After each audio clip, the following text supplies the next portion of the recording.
The film is about a 10-year-old girl who leaves school one day and her mother doesn't show up. And shortly after that, a strange man turns up in a beaten up car with a window busted out.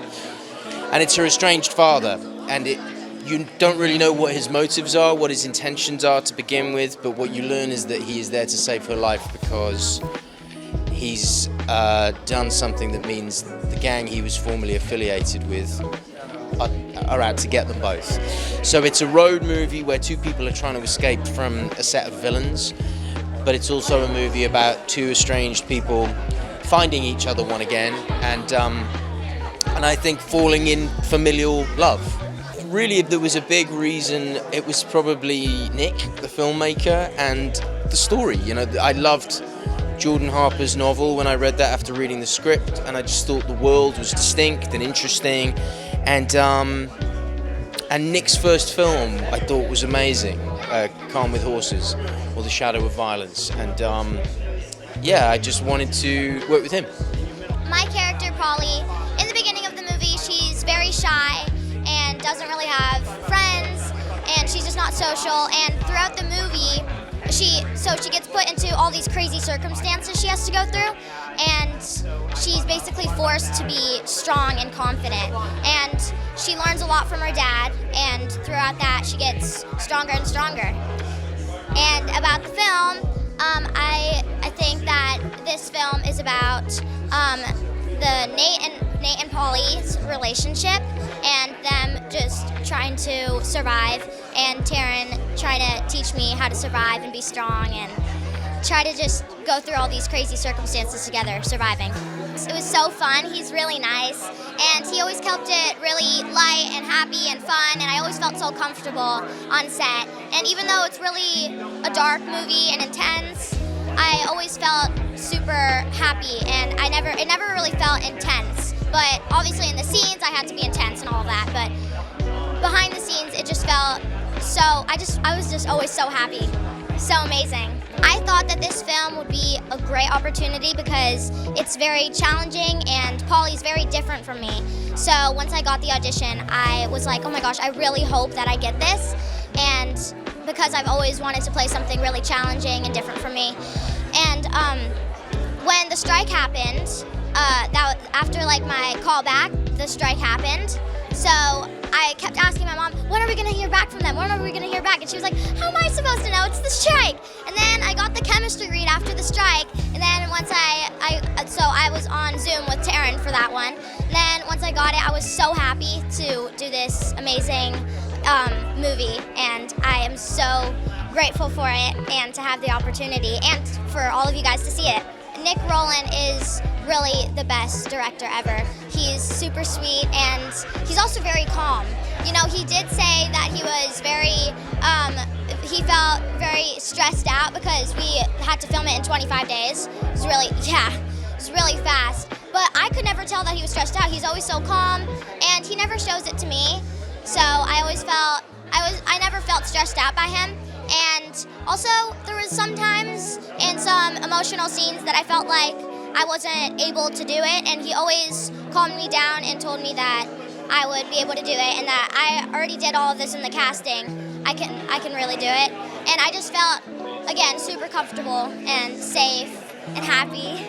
Oh, my favorite scene was probably the hair cutting scene. I don't know if I can give anything away, but the hair cutting scene or the final scene. I love both of those a lot. Well, She Rides Shotgun, it's a chase movie really about a desperate father who is doing whatever he can to protect his daughter.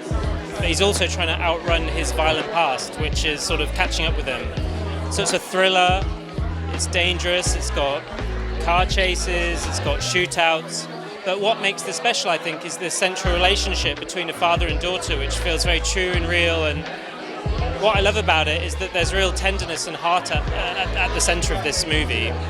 and I'm always looking for stories where there is, I guess, a juxtaposition of tenderness and emotion and raw feeling and vulnerability coming up against something hard and brutal and dangerous.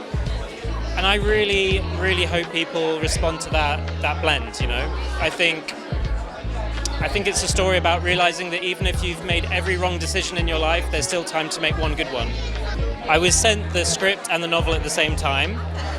I'm dyslexic, so I thought I'll read the script first. That's a bit more manageable. But I read it in one sitting, which is quite rare for me. Yeah, as a dyslexic person, I think anyone else that's dyslexic will know that if you sit with it, then you're dyslexic as well. Well, there we go. You know what I mean. So I kind of read that in one sitting, and I fell in love with it. And then I read the novel, and I thought that was beautiful. Jordan Harper's such an amazing writer. And then I called my agent, and I was like, there must be some sort of mistake. This is really good. Why have you sent it to me? Why is this not with, one of my heroes? And I just felt so grateful that I was given the opportunity to direct this movie and work on it with Taron and Anna and Rob and John and Odessa and such an amazing group of actors, and here we are now. No, I think if you're going to adapt something from a novel, you have to be prepared to make changes. They are different mediums, and I would say the main difference with this is we've condensed the time to create more of a thriller engine. It's about Nate in the film. He's having to put the track in front of the train as it's moving. It's just like it takes place over 3 days. The novel takes place over a much longer period of time. And the other biggest change I made was the ending, which is, I think all I'll say is that the movie starts with Anna with other children and as a child, and it ends with her with other children and as a child. But we see how she's changed because of what's happened through the course of the story. Taron's amazing. We've become very good friends since making this movie, and we have very similar creative instincts and tastes, I guess. I think initially what drew me to him was that he can, in the same breath, he can be both brutal and tender in a way that's sort of stripped of vanity and just pure